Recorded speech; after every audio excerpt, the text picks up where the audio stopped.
Are you thinking of taking the SQE as an independent candidate? This video will help you make the choice and recommend some key material to get you started. Watch till the end of the video and have a look at the links down in the description for access to these resources. This exam is a major undertaking, and doing it without help can be a major task. Qualifying as a solicitor, however, can make a big difference in your career and your salary expectations. If you're working in the legal domain but you're not qualified, or you're a foreign qualified lawyer, after say 10 years of experience, you might reach salaries in the region of £100,000 a year.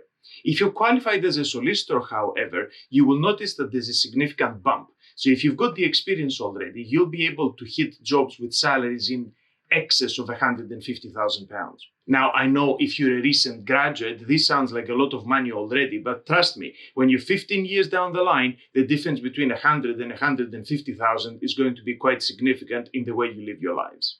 If you have a law degree and you've been working in the legal domain, say as a paralegal or a legal secretary or an assistant in the legal department of a corporation, then you stand a chance of sitting the SQE as an independent candidate. Also, if you're a foreign qualified lawyer with experience of practice already, either here in the UK or abroad, again, sitting the exam as an independent might be an option for you. Now, on the other hand, if you simply have a law degree and you came straight out of uni and you've got no experience of practicing, going through the practical aspects of the SQE, specifically SQE2, might prove a little bit difficult without additional tuition. So for those types of candidates, I would recommend taking a course. Let's have a look at what you're getting yourself into and how best to prepare.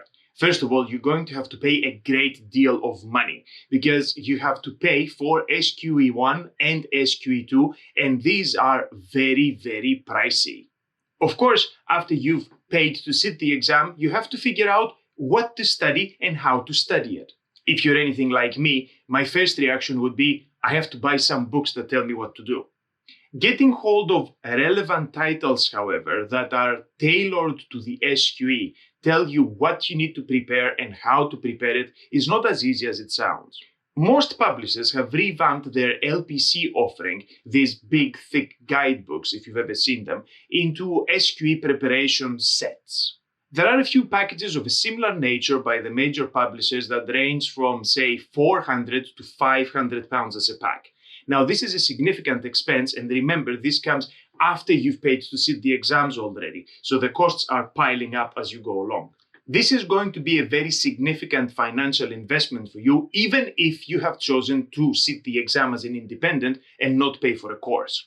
Of course, if you've registered for a course, then the materials pack is part of the overall package. But you're looking at a significant expense in the region of, say, £3,000 for a foundations course that covers a rerun of the basics of the law degree. And if you want a specific SQE1 and SQE2 prepper, then you're looking at things way in excess of £3,000 or £4,000 for each of these courses. Now, as we said, if you're a recent graduate, you may not have a choice and you might need to get some sort of structured tuition or one-on-one support to be able to cope with the exam.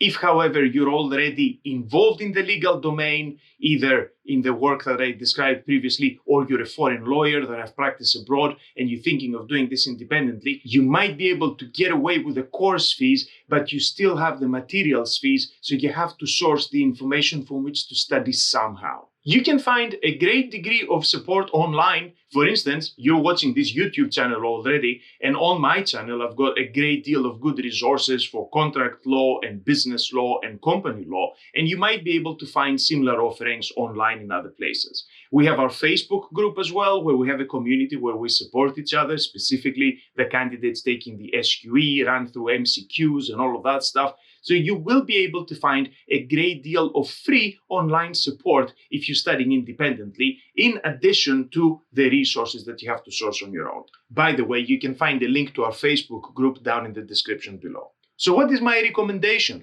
If you're studying as an independent candidate, which resources should you get? After trawling through the majority of resources available, I've landed on Revise SQE.